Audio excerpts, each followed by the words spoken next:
welcome to another version, I should say, because this is not just another episode or another installment. I actually want to use the word version because we're going a bit off target and then coming back on. So welcome to another version of Risk Unfiltered. I'm Ken Hackshaw. I'm pleased and privileged to have with us Dr. Atiba David Griffith. This is the second time we're meeting with Atiba. In the first instance, it was prior to him working on this massive thesis and getting his doctorate. And we were trying to get him since he finished that work. And so we are happy to have him. We'll be talking a lot about that, the thesis, the theory, the work behind his doctorate, and how we could marry that with our education system across the Caribbean, or the profession in risk management, the profession of data analytics. So all of that and a bit more. Welcome, Dr. Atiba Griffith. Thank you, sir. Glad to be here.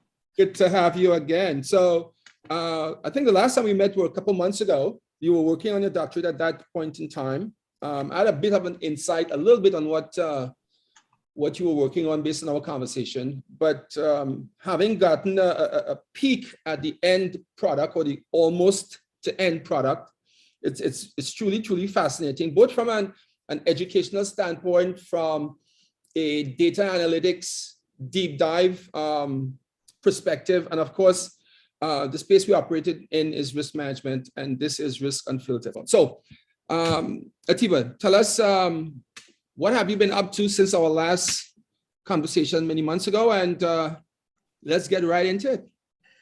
Yes. So again, glad to be here. Last couple of months, of course, taking the decision to complete a doctorate in education, which is Doctor of Education degree. Of course, I was busy writing up the dissertation. A matter of fact, the dissertation was technically due in November, going into December, but got a burst of energy, and I wanted to finish it before crop over. So we actually finished it back in April, and that went off to the editor. Came back in early May, and then we did a requirement was to do what we call a defense, viva voce. So you defend your research. So that was done on June 23rd. 2 days before my birthday, so I don't have to tell you how that celebration went. But on a more serious note, the research is very applicable. I did not want to write something that would be put on a shelf, right? To catch dust. I decided to write something that I can hand to anyone. The way it's written is written in very plain, mundane English. Even the statistics, how it's written.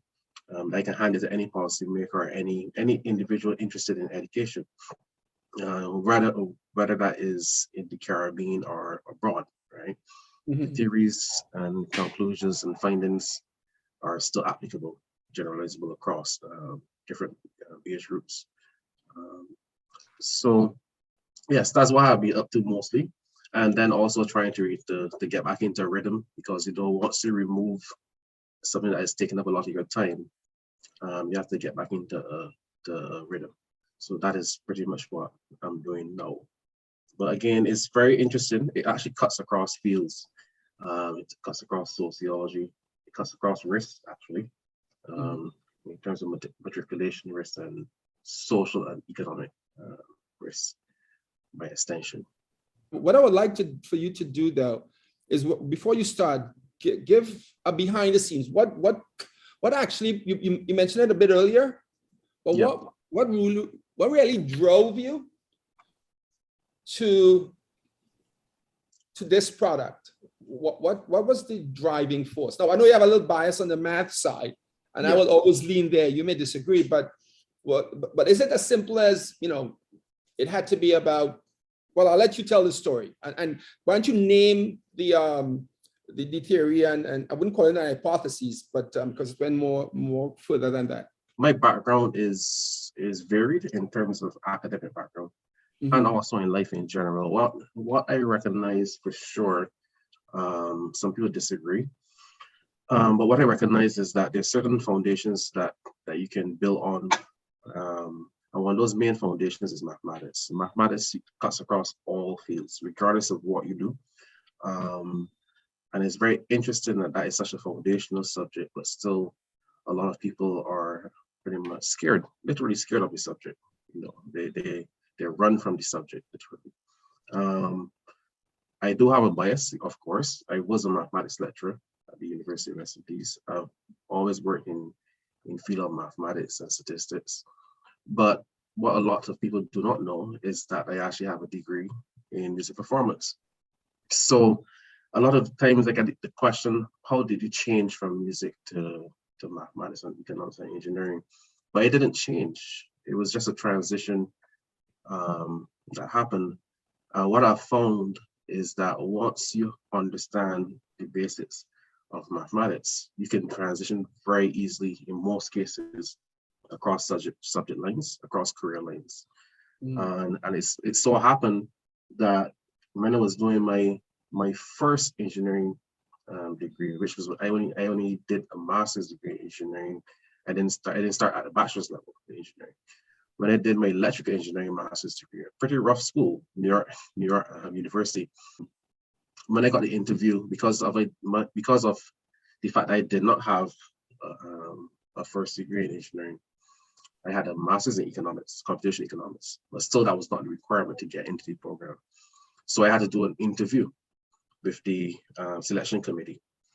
And what confirmed certain things to me was that the head of the program, in terms of admissions, he's also a professor of electrical engineering. He said that he was not good enough to go to music school, so his parents made him do electrical engineering.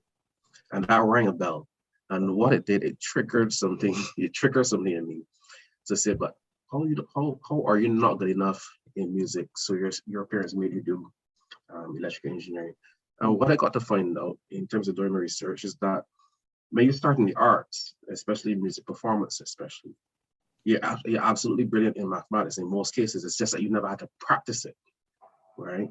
And from that time, I was trying to prove that point going forward, that once you have a certain foundation, I can give you any subject line, especially mathematics, and you'll be fine.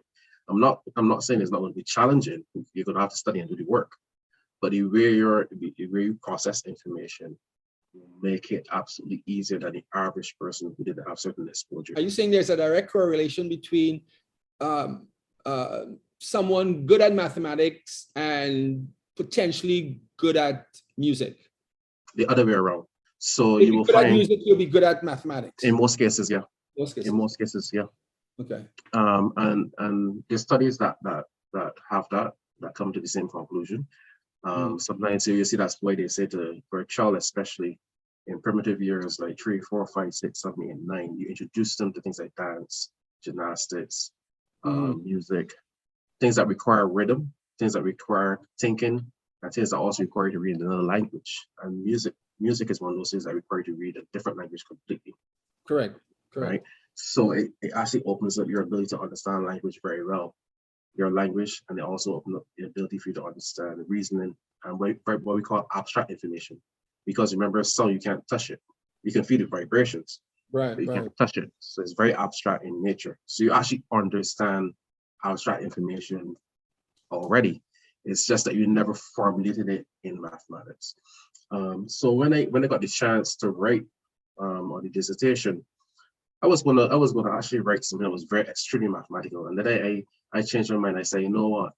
Let me go into the more gray areas, which is sociology, education theory, learning theory, behavioral theories, and then try to link that back, use the statistics to justify what I wanted to do. And that, what I pretty much wanted to do with this research is to have at some point a policy review, the way we have our education structure.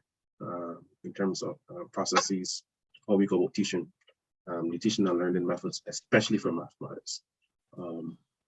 So going down the line of that, I developed a working theory, which forms a conceptual framework It's called system hybridism learning theory. It integrates the different elements of learning theories along with what we call educational policy and student experience. So as I go through the presentation, when I start, you actually see those elements and themes coming through very strongly. But also behind that, I had to put in the mathematics also. So I actually did the statistical justification of why we should change the policies in terms of education. But the policy itself, and I know you'll do a demo. So maybe let's jump into that. As mentioned, this is actually not the full title of the research, but because of the nature of this presentation, since we're dealing with risk also, I coined this presentation reducing the social, economic, and matriculation risks. The advantage of taking CCSLC finance examination before the CSET. This is a risk academy, Carry Risk Academy, Risk Management Academy. So of course, I leaned it towards bringing out the risk of not doing certain things. The CSET examination is the Caribbean examination, secondary examination certificate, which is a more advanced examination. The CCSLC is a Caribbean certificate of secondary level competence. So it's really a competence and literacy examination. Oh, okay. Which you can take before the CSET examination.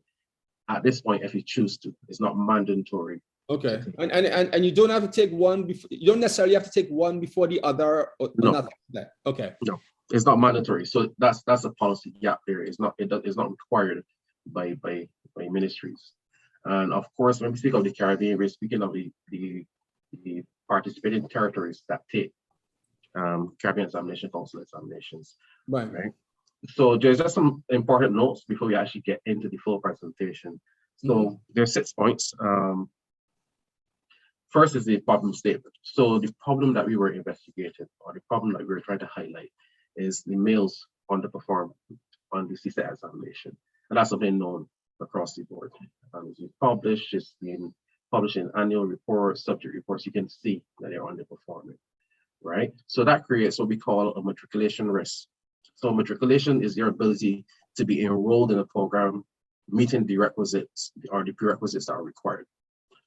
So if you do not have CSET mathematics, you're limited at what you can do in terms of going through the educational system. It creates what we call a matriculation risk. So you run the risk of not being matriculated. Then with that, there's a paucity, that what we call like a slowdown in the enrollment of post-secondary programs, right? And that creates what we call a less competitive global citizen. In this case, I highlighted the male cohort, right? So it creates what we call a less competitive male Caribbean citizen.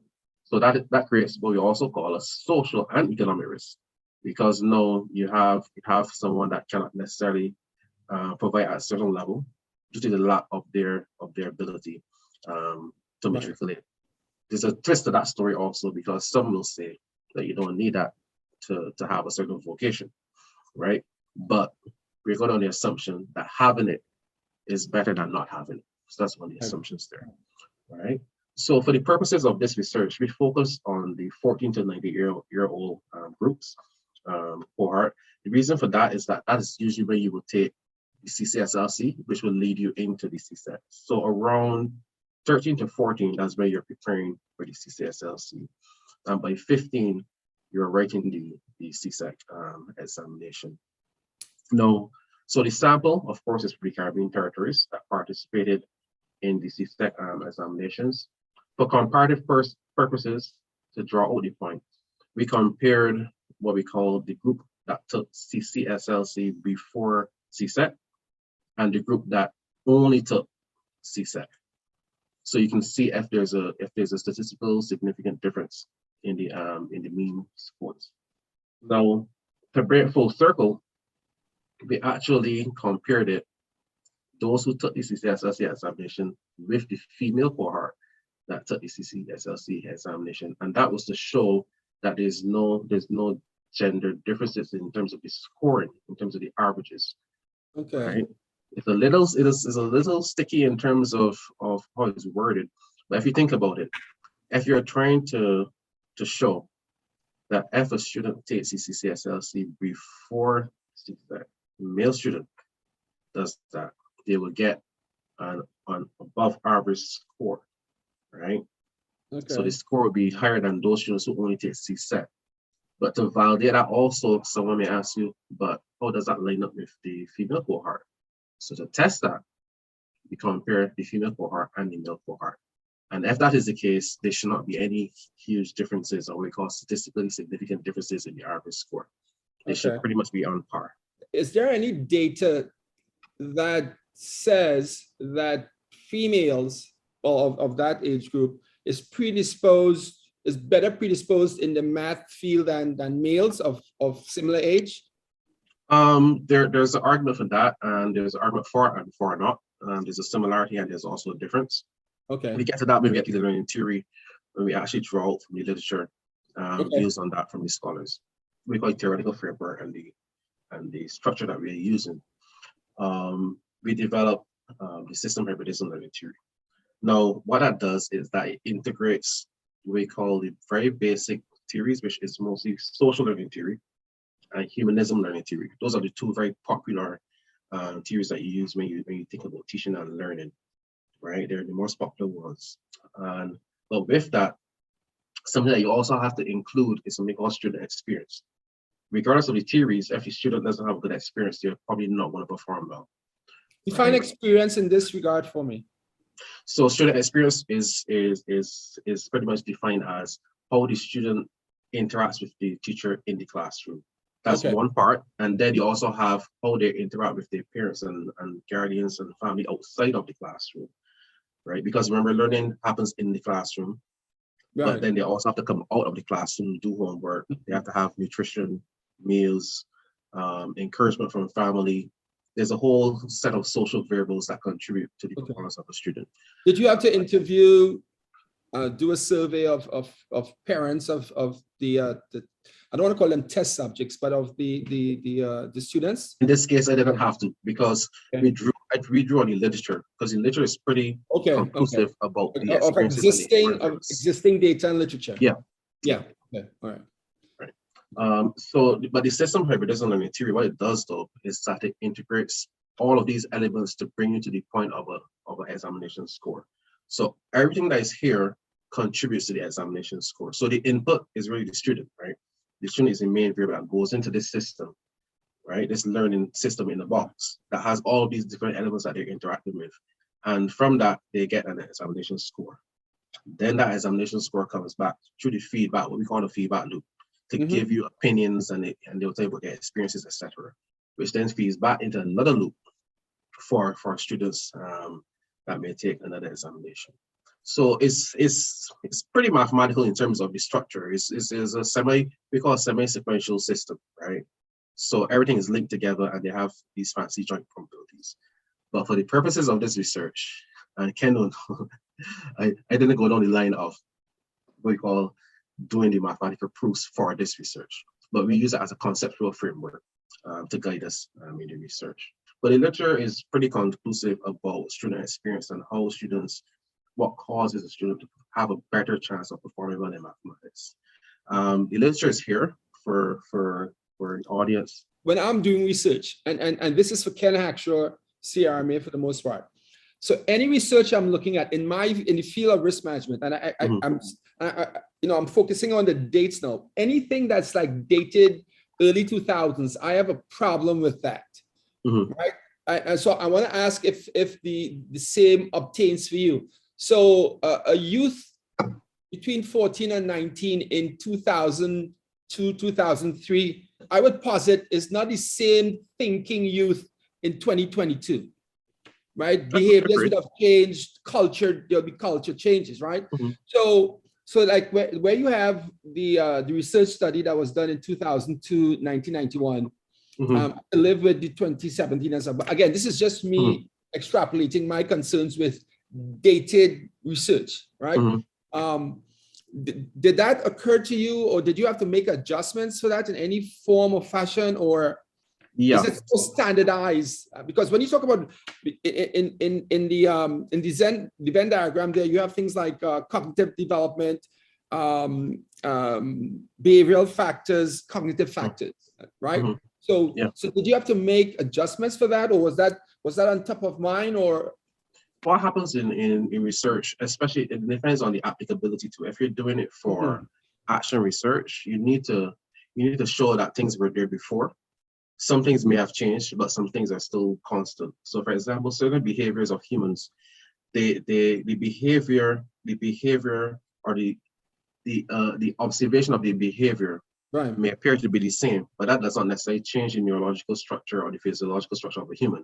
So there's certain constant that will hold. So, but with this type of research, what you do is that you go to see what was there, but then you also go to the newer literature, and then you also have to look at the data set that you are using. So the data set that is being used is from 2018 to 2020. And then, of course, you're gonna be looking at literature that's 3 years old, 4 years old, 5 years old, sometimes even 20 years old. But what we want to do is something called a literature analysis. So if you read literature that was in 2002, right, and then you trace that study and trace the theories in there all the way to 2020, and certain things still hold, then what you show in literature is that there is constant across the board. Right. But as something changed, then you highlight that to bring it back into the possibility of solving the problem. So you must do a deep dive to see what's there and then come forward. Okay. For this type of research, all research you don't necessarily have to do that. But for this type of research that is heavily based on theoretical structures and theoretical concepts, you would need to do that. But you also need to have modern research too. Right. So I would even add to that, any research involving external factors that could impact on the end result, behavior, right? That, there's no constant there per se. There's certain things that will hold, certain things that will not hold. Like certain educational policies that was implemented years ago, you can see why it would need to change, because things may need to change, but then you justify it with literature and also the statistics. When was the last time Caribbean education policies were changed? Well, change or adjusted, because they take them now and then, but a full deep dive educational policy reform has not happened for here I come dated back. It has not happened for a while. And then there's a challenge also there, because remember, you have territories. You have individual governments that will have to also be on board with certain things. Right, but the folks who are doing these exams, it's Caribbean based, right? And so that applies. Those exams are cross all territories, irrespective of what the policies are internal to those territories. Yeah, and that's a challenge too. I find that to be a dichotomy of sorts, but I'll leave it up to the folks like you. Yeah. So you touch on the learning theories. I'm not going to go through all of them, but there's certain theories that are there that bring out certain focus, like variability and learning of mathematics. There's some interesting results that held from over 10 years now that Black males have a lot more variability in learning mathematics than Caucasians and Asians. They're more varied in terms, so they have a wider variance when it comes to average scores, right? And so if you ask the question for that, and we're going to answer some of those questions as we go along. One of the main things though is the motivation. You have to they require a lot more motivation to actually do the work. Compared to the females, or compared to females and race also. There's a next argument about neurological structure and biological structure and physiological structures. We actually review that type of literature. So we reviewed a lot of biological literature to see if there's a difference in the neural processing. Interesting enough, there's not a huge difference. There's not a huge difference. What we found that was different was the actual psychological behaviors, which speaks to things like anxiety, self-efficacy, motivation. There were some differences there.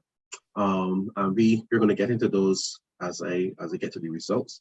But it was interesting in the research because we had to touch on gender similarities and differences to bring it full circle, right? We also look at a very controversial topic, which we call critical race theory. Does race actually play a part? Does belief play a part? Does culture play a part? For me, that was one of the most interesting findings. I knew it did, but to see it explicitly in the literature written, it does play a significant role. Okay, is it that critical race theory is part of the cognitive dissonance behavioral pattern of the individuals that you were looking at? Because I can see critical race theory as an external factor or component, like how people are perceived and the lessons that they are taught. But how did critical race theory play a part in the determination or the results here? Right. So there's something called culturally relevant pedagogy. So a lot of our systems that we have accepted was not necessarily honed for our people of our kind. So we adopted a lot of the practices of other cultures. So it was not culturally relevant pedagogy. So that was also a challenge that we saw coming through in the literature. And then the frameworks, what we call the structure, the funding structure, a lot of different frameworks what was set up was not conducive to get the optimal performance out of what we call Black male students. And another thing, critical race theory also ties through things like mentorship.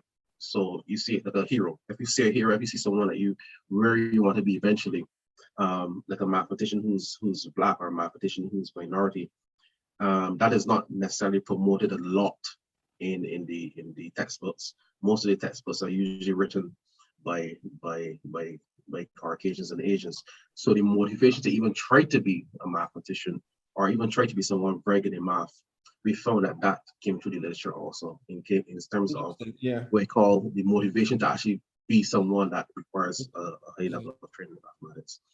There's a very popular author that writes a lot. His name is Julius Davis. You will see him, his work, that's really his specialization in that area. So he's very popular in terms of those type of writings. So you will realize that this topic is a very modern topic in terms of attaching it to education. So in literature, you actually see is 2019. There's certain areas that will have a very modern literature, and then there's some areas that also have a lot of literature that is historical also that you would have need to review. Again, this is a pretty young topic in terms of supporting Black males in mathematics. It's pretty modern, and they're doing a lot of interviews, a lot of narrative-based studies, a lot of focus group studies now that are coming out. Boyne is a very popular author for this in terms of supportive mechanisms, which link back to policies, mentorship. So it's very interesting to see the literature actually speaks to these kind of issues in terms of social, economic, and matriculation risks. A matter of fact, there's a very interesting study by McGee here that actually look at not males necessarily that are underperforming, but the males who actually are top performers in mathematics. So he was trying to see if they have the same kind of challenges as students who are not as motivated or who don't do as well in terms of mathematics as the other students. And he found that those students also have the same challenge. It is just that they're able to get over those challenges a little quicker because of their natural ability to absorb the information a little quicker than the other average student. So very interested in terms of the literature review, was very interested in there. Yeah. So then we get into the fun part. So this study was actually a statistical justification. So I wasn't required to do interviews, but what I was required to do is to review the literature very closely, right? And do a literature analysis and then tie that to the results to give a better justification of why the educational policies need to be updated. Would you have preferred doing some interviews, including interviews in your research? For the purposes of this exercise, no. That would have extremely lengthened the time period in completing the doctorate. But you will see in the future research, that is a recommendation. Of course, the research setting was information from Caribbean Examination Council in terms of their annual reports and their examinations. And then the sample. I'm not going to get into all the technicalities of the sample, but the sample was 4,607 students. By definition of generation of a sample, you technically only needed 384. Yeah, that's not a sample. There's a country there you actually call there. Yeah. Right. But you do a bigger sample to pretty much satisfy the mundane person that says, this is so small. You gotta do more than 384 to get the results. You first have to have the research questions, right? So the first research question was, can taking the CCSLC examination before CSEC increase the average score of a meal, right? And the increase has to be statistically significant. It just can't be an increase. It has to be a significant increase based on statistical theory. Yeah. So to test those hypotheses, we have a null and an alternative, right? So the null is pretty much that it will not increase. And the alternative is that it will increase. Long and short of the story is that after running this study, it was conclusive that if you do take the CCSLC before, you will have a higher average score, right? So you can let that sink in, ask me a question or two of how do you even verify that?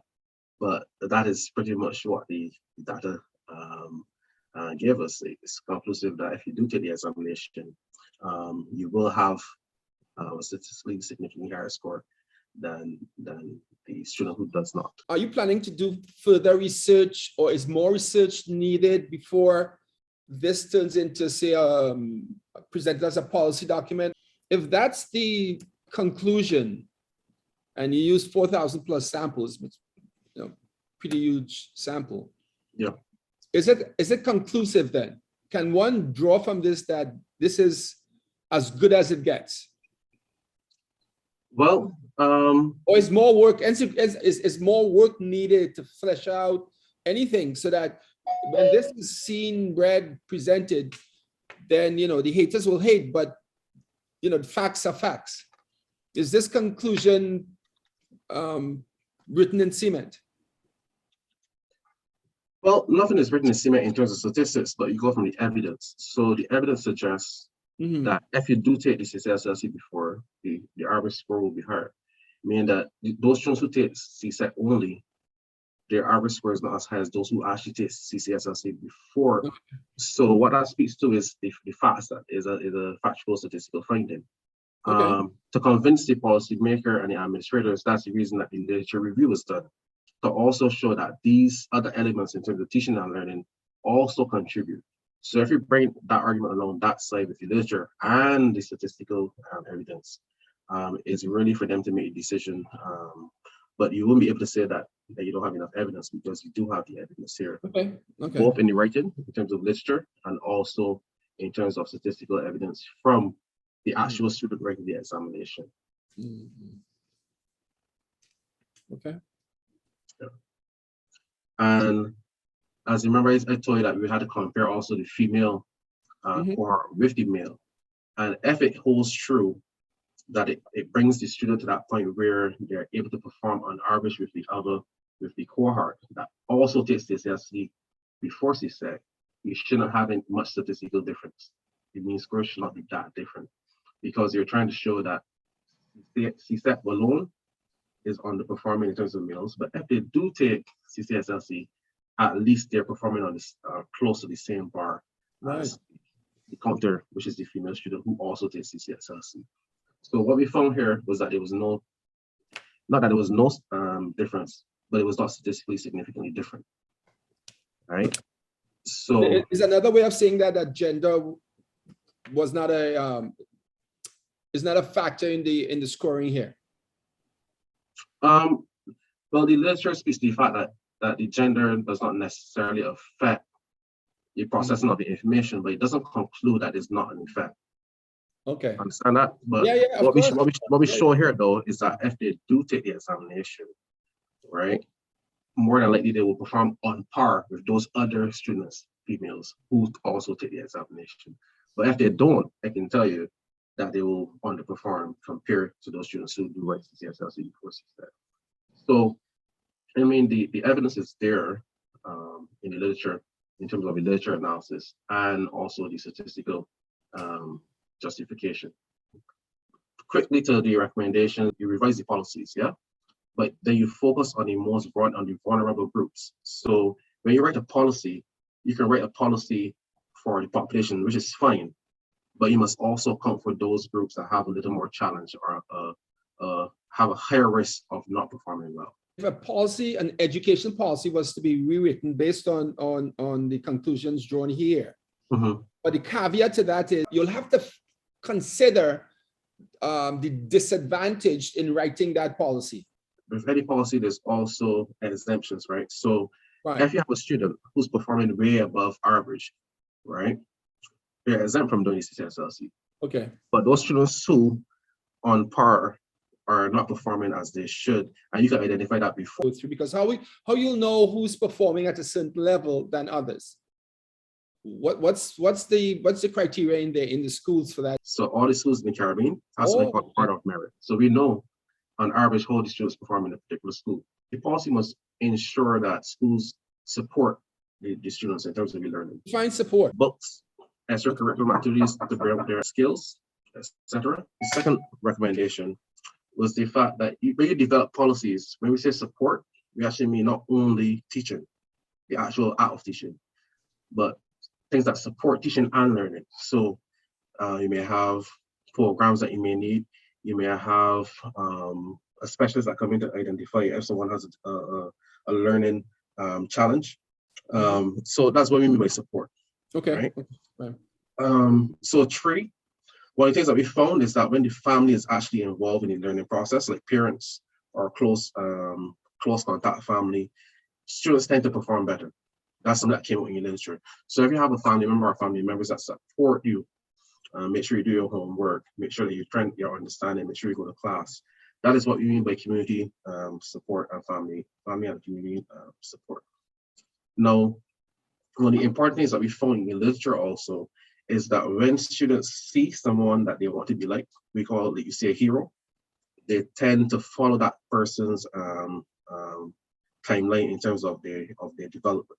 So if a student can read about this person, see what they did, which school they went to, which events they did, which competitions they were in, which graduate school they went to, who was their supervisor, that tends to make actually a big difference in terms of performance in mathematics. More personal for a student is developing what we call their self-efficacy, right? So their motivation to do the work, their capacity to do the work. So the interesting thing about the CCSLC examination is that it builds your competence and literacy, mathematical competence and literacy. So by doing that, it allows you to generate what we call your efficacy. So you start to think that you have the capacity to actually do the work. So once you have that, that leads to what we call being more motivated. And from that, you get less anxious most of the time when you go to actually do mathematical problems. And with that combination, you tend to perform better. The programs that you develop for mathematical learning and teaching must account for that. So you must have things in there that will build the students' self-efficacy, and which will lead to their motivation, which will eventually lead to them wanting to actually do this subject. The final one, which is, of course, that's always going to be a challenge in terms of policies, how wide we're split in the Caribbean in terms of territorial differences separated by water. But there could be a policy change. The policy change, as I said, with every policy change or every policy, there's always going to be a for and against and a middle ground. But we have it's shown through the statistics, through the results, and through the literature that when you create policies, right, the policies must, in terms of education, it should be linked especially to the most vulnerable group. I'm not saying that you change everything to just support the vulnerable group, but it must account for them. And by changing the policy to make CCSLC mandatory, that is possibly one of the steps in the right direction, because that student wouldn't be disadvantaged by being thrown directly to CSEC, right? They will actually be a build-up. And I will give you an example. Before you take Calculus 2, you're more likely to take Calculus 1. Right, yeah. Before you take Calculus 1, you may take pre-calculus, and there's a reason for that. Yeah. If I throw you at Calculus 2, I'm literally throwing you to the wolves, because you're not, unless you have a very good support group or a very strong ability to learn what you don't know quickly, we call you're above what we call the average on the S curve, you're going to have a challenge. So if you think about it that way, it makes sense, because then the CCSLC is really something that is prerequisite to CSEC. It's not written as a prerequisite, but it's something that usually comes before you would take the CSEC examination. Right. With respect to the implementation of the policy, to get to the result that you had, is this a must or is this a maybe or should?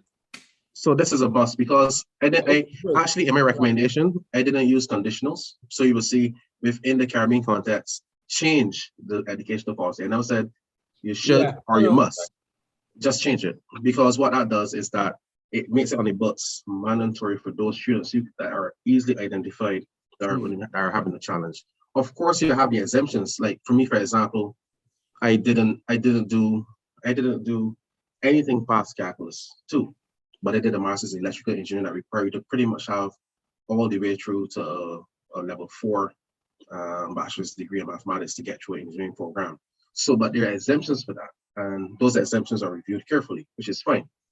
But again, when I say the policy change happens, is that you have to account for that vulnerable group, and the vulnerable group is that group that may be silent, who's just there not taking in the information, and then you're trying them to take a more advanced examination, which you're probably not going to do very well on. The policy change needs to be at the government/territory level, or does it needs to be at the Caribbean Examination Council level? This company is actually member of CSC. We develop syllabi, or syllabuses, whichever one you want to call it. Right. But we don't develop curriculum. So the challenge with making a policy, taking a policy decision at our end, is going to be a challenge. It's best for it to be at the governmental level. How could you have a syllabus without input in the curriculum? Well, we don't tell you how to teach it. So a curriculum tells you how to teach material. Part of it is what you'll be teaching as well.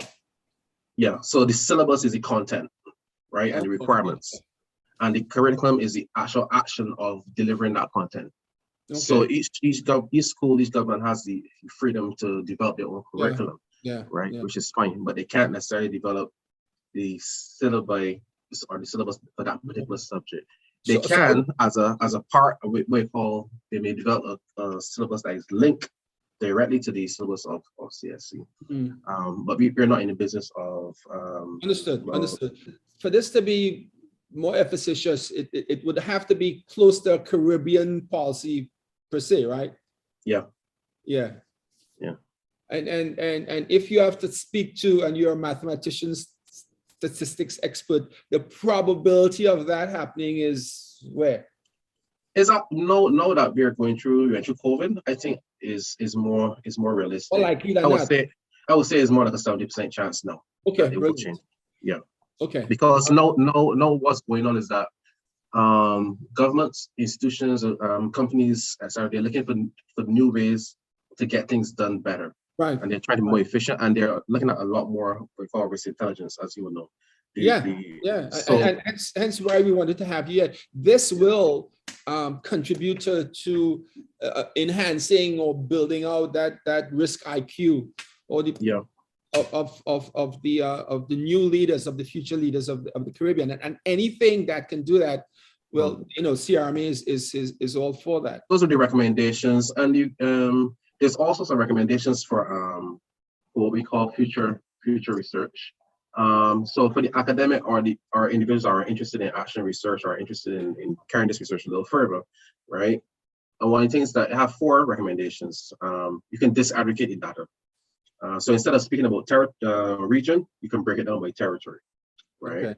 Okay. With that, you can isolate not just the average score, because remember the average score is not necessarily it's a central tendency measure, right. But you can break it down by cohorts or what we call quartiles to see how the 75th percentiles perform, how the 50th percentile perform, how the 25th percentile perform, to see if you can draw any nuances there. But also remove the age restriction from 14 to 19, and then look at those individuals that are older than 19. There may be some interesting things there also. Why did you start at 14 and not from, say, when they get into secondary? Or most students write the CCSLC at around 14. Okay. Yeah. Okay. But you can also compare those students who wrote the CCSLC with those students who are older than 19 that did not write the CCSLC. Yeah. Right. That will bring another twist to the results to see what's going on there. And in terms of addressing what they call the qualitative part of the research, you should really develop an instrument, a survey instrument, to get some answers about self-efficacy, motivation, self-concept, anxiety, how students feel when you're doing a math problem. Who will be the target audience for the survey? The students themselves? Yeah, so you would get the answers from the students themselves. Okay. So that would require, since you're dealing with students, it's going to be require parental consent, IRB approval, government approval also. So okay. that study is going to take a little longer for sure. But it is a recommendation that I will suggest to actually get the answers from the student themselves to see what's going on there. I just had an epiphany here. What about those with learning disabilities? Do you just totally forget them with respect to this to the subject matter we are discussing now, or those without the learning disabilities but with a disrupted home life and they have to go, stay in one of these homes? Yeah. How do you bridge those gaps? So that's all part of the policy. So as I said, when you develop a policy, it looks at the most vulnerable group. So that group is considered vulnerable. Yeah. So you have to think about how you're going to accommodate for that group, right? So that's why, especially educational policy, as I would say, you have to look at that because everyone isn't painted with the same brush necessarily. So you have to be able to have a middle ground. We call it a balanced policy. There's some policies that are unbalanced for certain reasons, but education tends to be a little more balanced in terms of the balance between social, economic, cost-benefit analysis. So there's a lot more that goes into I find educational policies because they're not as simple as a lot of other policies may be. So when I mention the vulnerable groups are not only students who have a challenge learning mathematics. There may be other groups who may not have the exposure or may not be able to meet the requirements. So you have to look at the policy to see, how are we going to get them to this level to actually write CCSLC probably before they can write CSEC. All those things come into play when you do this. And that's why it's important to actually get the answers from the student. That survey is kind of critical because I would imagine the kids that are in these homes also take these CSEC examinations. Yeah. If these policies aren't changed as recommended, what is the risk, or what are the risks? What are we looking at by way of our future, our young leaders? What could potentially can go wrong? That's the question. You have not a very tame social structure in terms of culture. Then you may have an economic issue also because the ability to earn is based on the ability to have skills and to use those skills to earn.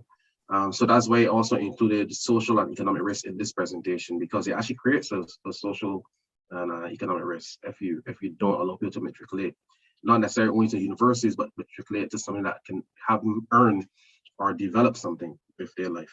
If we put it at the country level, that could then further reduce the Caribbean's competitive advantage or any particular territory, because part of our competitive advantage is the development of the workforce and So it has, as I said, it has an economic. So when you say economic, we speak about labor also, So labor economics, organizational economics, So if you don't necessarily implement the policy at the government level, the school actually has the ability to create a program where these students will have to take CCSLC.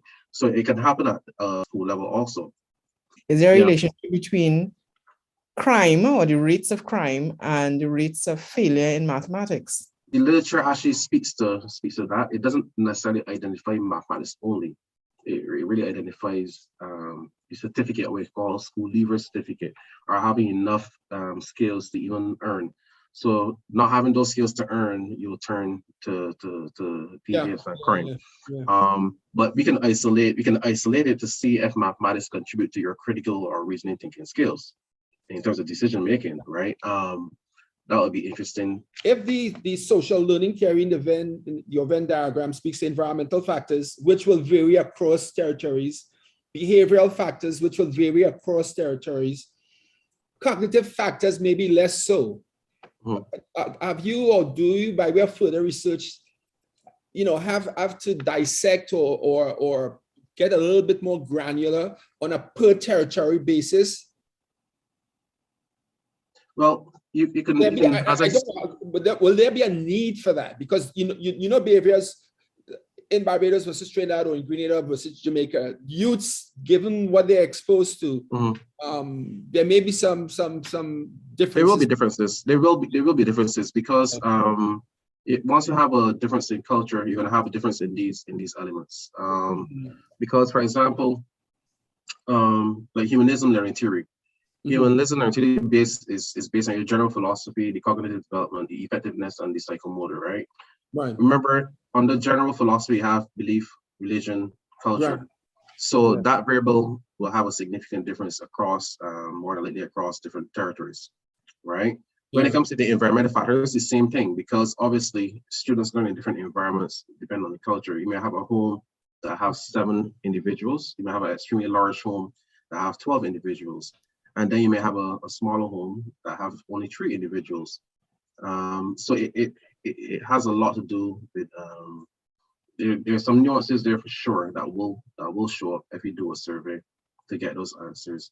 But the thing is that for each territory, even on the regional level, you have to, after you get those results in terms of the questions that you will answer are linked back to these sets and subsets, you would then have to test for significance, which variables are significant variables at that point. And then once you have that, you can then start to correlate that with these scores. And that will tell you which variables influence the scores a lot more than others. Right. Okay. Thank you for this, for taking the time. We'll definitely be following, especially when it comes to getting these policies effectuated. And I don't know if you have a plan for that. If you're going to do a concept note to the the CARICOM or to independent agencies, independent governments, I don't know, but I'm sure, knowing you as I do, you already thought that through. So whenever you have that, you're ready to share, we'll invite you and we could have that conversation. Yeah, no problem at all. Thanks again for having me. Thank you.